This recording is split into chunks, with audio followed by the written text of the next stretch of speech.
intervención que hay.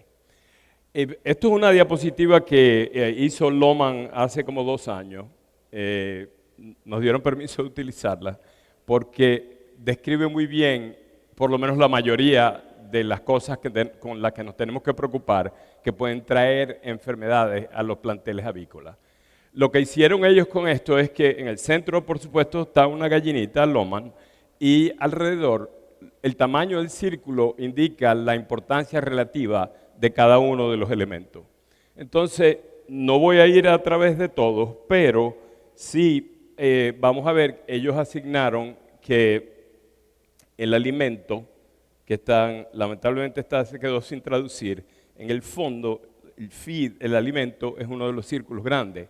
Es decir, que a pesar de que no siempre se le pone la atención que necesita, el alimento es un vector importante que ya ha sido considerado por mucha gente como un vehículo de transmisión de enfermedades. Esto está considerado quizás en todos los programas de bioseguridad. Este es el programa, los 14 principios de bioseguridad que utiliza el Programa Nacional de Mejoramiento de la Producción Avícola en Estados Unidos. Y ellos también, entre los principios que pusieron, el alimento es uno de los factores importantes donde uno necesita establecer una línea de separación, porque eso es lo que es la bioseguridad. La bioseguridad, si nosotros pensamos la bioseguridad en un plantel de aves o en una planta de alimentos o en una incubadora, lo que estamos haciendo es poniendo una línea de separación entre el exterior y la operación, entre el camino y las aves que uno tiene en una granja de reproductoras, de ponedoras, de pollo. Por eso la gente se baña para entrar, todas estas cosas. El alimento es muy importante porque para ustedes, algunos de ustedes que trabajan en reproductoras o en abuelas o en pollos de engorde, nosotros cuando viene un despacho de alimentos, a veces hacemos que el chofer se baje, que se bañe, se cambie de ropa, que el camión se lave, pase por una fosa de desinfección, todo. Ahora el alimento llega a la caseta, a la nave, al comedero, igual como salió de la planta de alimentos. Entonces, en términos de alimento, cuando hablamos del alimento como vector, igual que en cualquier otro principio de bioseguridad, lo que estamos tratando es de hacer una línea de separación y separar lo que el alimento puede traer de las aves que nosotros vamos a alimentar. Entonces, los vectores son múltiples, el alimento no es el único. El asunto del alimento es que por la naturaleza de cómo se manufactura el alimento, cómo se recolectan las materias primas y todo, hay una exposición casi perenne a casi cualquier vector que uno pueda tener, a los ratones, a los pájaros, a los insectos, a la intemperie, al polvo, cualquier cosa. Entonces, el alimento en este aspecto es un factor de mucha importancia porque concentra el efecto de una cantidad de otros factores. Otra vez, la línea de separación, esto puede aplicarse a cualquier aspecto de la operación porque uno lo que trata es de apartar el exterior de las aves. Esto no es fácil, esto es una tarea de... una expositora esta mañana dijo muchas veces en la charla, es importante tener un procedimiento. Y no solamente los procedimientos uno los puede guardar y no mirarlos nunca. Tiene que haber un procedimiento y una evaluación del procedimiento. Por algo como esto, cuando yo trabajaba en producción, mis supervisores perdían el bono si yo veía un ave silvestre adentro de la caseta, adentro de la nave. Igual tiene que haber un procedimiento. La bioseguridad es un trabajo de todos los días, en todos los aspectos de la operación. Cuando hablamos ya del programa completo, nosotros estamos al frente de una empresa, somos responsables de la bioseguridad. La bioseguridad involucra todos los factores que entran en contacto con las aves, que de alguna manera van a entrar en contacto. En la mayoría de las discusiones y de los programas, eso lo puse aquí como una cadena, porque realmente es como una cadena que empieza con la reproductora y sigue hasta el matadero o hasta el consumidor final. El principio de esa cadena en realidad debería ser el alimento. Y el alimento realmente no es parte de la discusión, es parte de la gente de la planta de alimentos no del programa global de bioseguridad, y siempre debería estar ahí. Cada uno de estos eslabones de la cadena tiene su sustancia y tiene su protocolo y tiene sus evaluaciones. En la parte del alimento, como en el resto de la operación, también hay un sistema, hay procedimientos que uno tiene que seguir, que tiene que chequear y mantener para ver que de verdad el alimento no es un vehículo que está trayendo enfermedades a la operación. Uno de los factores por los cuales, y no los voy a discutir todos, pero si uno piensa en todos los elementos que uno tiene adentro de una operación avícola, el alimento quizás es el ingrediente más orgánico, el elemento de más difusión dentro de la operación. Uno fabrica un bache de alimento y lo monta en 10 camiones o en 20 o en 15, y eso va a 15 granjas diferentes. Es la oportunidad de hacer una difusión realmente eficiente y explosiva de cosas buenas, pero de cosas malas también. Por eso hoy en día la mayoría de los aditivos que se usan, incluso ya vacunas, enzimas, cantidad de intervenciones se tratan de poner en el alimento porque es muy fácil de distribuir. Pero así es como es fácil contribuir, es fácil restar también si es que el alimento tiene algo inconveniente. Y el alimento siempre tiene la oportunidad de llevar, como el caballo de Troya, de llevar los guerreros adentro y soltarlos en cualquier parte. Entonces, el principio quizás de un alimento bueno es que uno use ingredientes de buena calidad. Los ingredientes son los principales contaminantes del alimento final. Entonces, entre como uno chequea o como uno revisa el alimento final y cómo procede con los ingredientes que está utilizando, está el resultado final. Entonces, vamos a decir, esta importancia del alimento no es solamente como producto final, es todo el proceso, desde que uno empieza a comprar los granos, de dónde los trae. Les voy a dar un ejemplo que no es directamente avícola, pero sí es. En Estados Unidos se producen aves orgánicas. No hay suficientes granos orgánicos para alimentar a todos los animales orgánicos que se producen. Entonces se importan granos. ¿De dónde se importan granos? Se importan granos de países que tienen, por ejemplo, peste porcina africana. Y que tienen peste porcina africana en los cerdos salvajes. ¿Dónde están los cerdos salvajes? En el monte. ¿Y dónde están las siembras? Están en el monte. Entonces, es una vuelta donde estamos todos metidos, no solamente la avicultura, sino toda la producción animal como tal. Hay evidencia en la literatura, esto es un resumen, el papel del alimento como transmisor de enfermedades ha sido publicado ampliamente, no solamente en avicultura, en porcino, en rumiantes y en otras especies.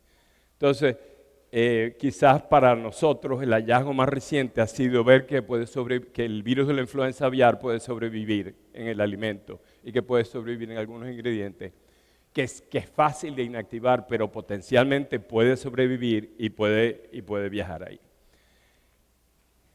Si hablamos, podemos hablar todo el resto de la tarde de bacterias, pero quizás esta es la reina de las bacterias con que nosotros lidiamos en avicultura.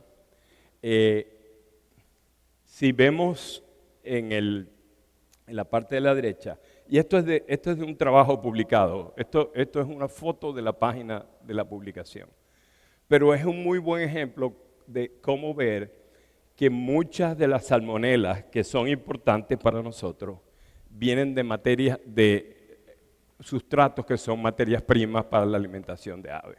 De harinas de carne, de harinas de pescado, de harinas de granos como de soya, de harinas de canola, de carne, de cerdo, cualquier cosa.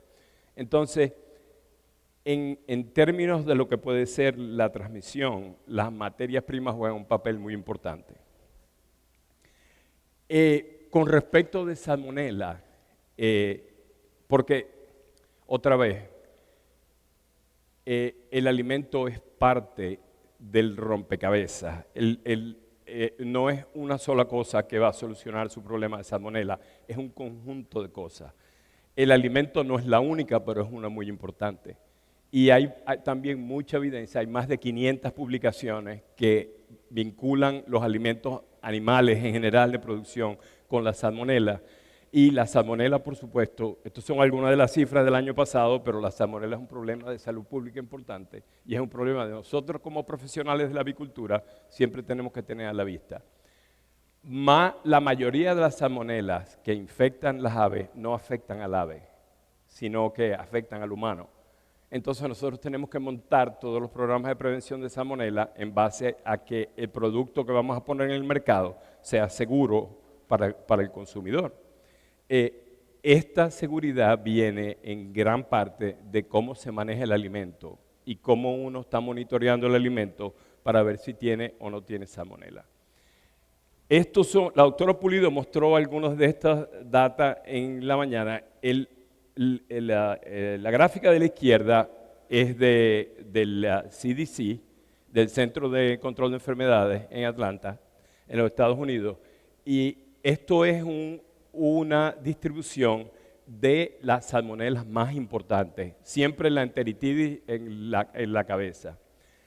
Donde esto es importante, en la derecha es una tabla de un trabajo publicado que se hizo para ver qué salmonelas existían en las plantas de alimentos. Y es muy importante ver, con el cambio de formato se confundieron un poco, pero donde están las rayas azules son las mismas salmonelas que fueron encontradas en la gente. Yo no estoy diciendo que la salmonela vino de la planta para los casos humanos, pero simplemente que existe la potencialidad de que cuando uno tiene una de estas salmonelas en una explotación avícola, vino del alimento. Para poder llegar a decir el alimento es un problema o no es un problema, tiene que haber como un sistema de muestreo. Uno tiene que tener un plan y decir, ¿qué voy a buscar en el alimento? Porque uno puede tomar una muestra y puede mandar tantos análisis que eso va a tardar meses.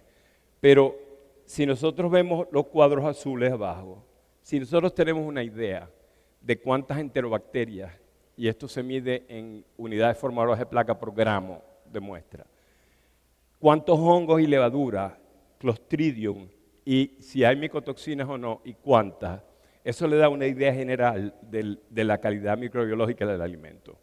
La salmonela no es fácil de aislar de una muestra de alimento. No es imposible, pero no es que siempre le van a encontrar. Pero hay otros elementos que se pueden utilizar, como por ejemplo el nivel de enterobacterias. Entre más alto sea el nivel de enterobacterias, más alta la probabilidad de que esa muestra esté contaminada con salmonela. Entonces, si nosotros, es decir, se sabe que el alimento es un potencial vehículo de transmisión de enfermedades. Se sabe que la salmonela es uno de los importantes, no el único. Entonces, si nosotros queremos buscar una solución a ese problema, ¿qué es lo que se puede hacer? Tenemos que determinar primero cuáles son las materias primas en el alimento que son de alto riesgo. Eso es una cuenta muy fácil. La gente que está aquí, que trabaja en plantas de alimentos, sabe la harina de carne, que cada vez pasa más de moda, pero todavía la usamos muchísimo. La soya, cualquier harina de proteína, los hidrolizados de pluma, las harinas de aves en general, son elementos, ingredientes de alto riesgo. Entonces, en un plan, uno siempre tiene que hacer una lista y decir, estas son mis 3 o mis 4 materias primas de alto riesgo. Por lo tanto, tiene que haber un programa de muestreo periódico donde los voy a tratar. La doctora Pulido también esta mañana, y creo que otra expositora más, explicó cómo las bacterias han aprendido a vivir en el medio ambiente de la planta de alimentos. Entonces, el ambiente de la planta de alimentos es un lugar importante para mirar y para hacer muestreos periódicos y ver cómo está la contaminación ahí y qué hay, sobre todo.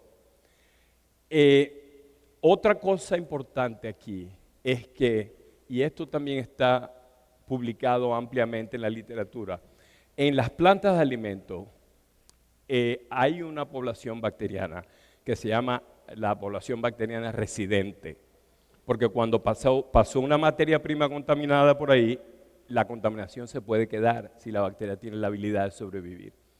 Entonces, eso es otra cosa que uno tiene que buscar diagnosticar en una planta de alimentos. Es decir, ¿cómo voy a medir mis residentes aquí, mis huéspedes, y qué voy a hacer con eso? Y para eso hay mecanismos, varios, no los vamos a discutir hoy, pero hay varias alternativas como para limpiar esa maquinaria de la planta. Sin embargo, y si pensamos en eso, entonces, ¿qué existe para solucionar ese problema? Las herramientas son muchas, y estas no son todas. Quizás el calor es uno de los elementos más utilizados porque el alimento que se peletiza sufre una aplicación de calor y esa aplicación de calor va momentáneamente a reducir la contaminación. ¿Qué pasa con esto, con el calor o con la irradiación? Son elementos físicos que son muy buenos en el momento. Y ese alimento, después que se aplicó el calor, probablemente va a estar muy limpio. Ustedes prueben una harina de carne cuando acaba de salir del cooker. Es probablemente más limpio que el plato donde van a comer. Sin embargo, al paso del tiempo, en el tránsito de esa harina, desde allí hasta que llega como ingrediente del alimento a la granja, tiene miles de oportunidades de contaminarse, porque es un medio muy fácil para que crezcan las bacterias y los patógenos en general. Igual pasa con la irradiación, es decir, son elementos físicos que trabajan en el momento, pero todavía ese alimento tiene un trayecto que recorrer hasta que llega al comedero. Los ácidos grasos orgánicos, algo que se usa muchísimo, y los ácidos grasos de cadena corta, etcétera, una cosa muy popular, los aceites esenciales, los productos naturales, que habló el doctor Liñero más temprano, que continuamos aprendiendo porque cada vez hay menos de los recursos tradicionales, no hay antibióticos, no hay coccidiostato, es decir, tenemos que aprender a usar los recursos nuevos. Los probióticos han sido, y después más tarde en la charla voy a hablar un poco de esto, los probióticos desde el punto de vista conceptual son una cosa muy buena, porque es una población bacteriana viva que uno le provee al animal para que se multiplique en el intestino y desplace a los indeseables. No funciona así cada vez, pero es la idea. Los bacteriófagos son agentes patógenos de las bacterias, que son altamente específicos. También ha habido mucho avance. La especificidad es una desventaja porque las bacterias aprenden a tolerarlo, pero ahora se hacen cócteles y los cócteles tienen menos oportunidad de que la bacteria aprenda a tolerarlos y a que sean inefectivos. Y están los desinfectantes de alimentos. Estos generalmente son combinaciones de productos, combinaciones de diferentes ingredientes, normalmente en base al aldehído, como formaldehído. Hay otro que se llama trans-2-hexenal, no sé cómo se llama en inglés, pero en español, pero y combinado con ácidos orgánicos, y eso se usa un poco para mitigar lo que pasa con estos elementos, que uno no solamente protege el alimento en el momento, sino que lo protege desde que lo fabrica hasta que llegue al comedero. Y eso es quizás la manera más deseable de proteger un alimento o una materia prima. A grandes rasgos, quizás esas son las cosas, las herramientas principales que se utilizan. Si uno utiliza cualquiera de estos productos, el calor y la irradiación son medios físicos, el resto son productos que se agregan al alimento, normalmente de forma líquida, a veces en forma de seca también. Es muy importante que cualquier producto de estos que se use sea un producto que está diseñado para ser utilizado en alimentos de uso animal, de producción animal. ¿Por qué? Yo puedo tomar una botella de formaldehído al 37%, incluso se puede concentrar más y ponerse el alimento. ¿Qué pasa? Si yo hago eso, probablemente la mitad se va a evaporar. Aparte de que se va a evaporar, va a ser inseguro para quien lo está aplicando. Y aparte de todo eso, no va a penetrar en el alimento, porque para eso se necesita un surfactante que lo ayude a penetrar y a ligarse a las proteínas principalmente del alimento. Entonces, si está por delante la decisión de utilizar un producto para controlar las cargas bacterianas del alimento, las cargas microbianas en general, siempre tiene que ser un producto que fue diseñado para ese uso. El producto tiene que ser eficaz, pero tiene que ser seguro para la gente también y tiene que combinarse muy rápidamente con el sustrato que uno va a tratar. Esto es la explicación de lo que acabo de decir, con el ejemplo de un producto que es una mezcla de componentes, pero que tiene los elementos que lo hacen adecuado para ese uso. Esto es no sé qué tan claro se ve desde allá, pero si hay algún nutricionista aquí, por favor, no se ofenda. Esto es una planta de alimento y entonces, si nosotros tenemos en condiciones ideales un área sucia y una limpia y traemos las materias primas, cualquier cosa que suceda por aquí cuando lleguen al peletizado va a ser quizás el primer obstáculo, porque ese calor que se aplica ahí va a disminuir cualquier carga microbiana que el alimento tenga. Sin embargo, después de eso el alimento tiene un camino largo todavía hasta llegar al comedero. Y esto es lo que pasa. Si nosotros tenemos una planta de alimento y en la planta de alimento las materias primas o el alimento sufren cualquier proceso de contaminación, nosotros podemos aplicar medios físicos o químicos para que actúen en el momento. Y van a actuar. Si uno toma la medida, toma una muestra de alimento, probablemente va a resultar bien limpio ahí. Ahora, la medida real es cómo se va a mantener ese alimento limpio desde ahí hasta que llegue al comedero. Y eso es lo que pasa en el proceso de recontaminación. Y por eso es que los productos que se utilizan tienen que ser diseñados para esto, que protejan el alimento en el momento que uno lo aplica y que lo protejan en la recontaminación. Esto es un trabajo del año 90, donde lo que muestra es cómo esto es el nivel de contaminación y entonces cómo el alimento después del peletizado realmente la contaminación se disminuye radicalmente, pero a medida que continúa hacia la granja, el alimento se vuelve a contaminar. Entonces, la maniobra tiene que proteger el alimento, controlar la carga en el momento y en el viaje hasta la granja también. Eso a grandes rasgos es todo lo que yo quería decir con respecto del alimento como vehículo de transmisión de enfermedades.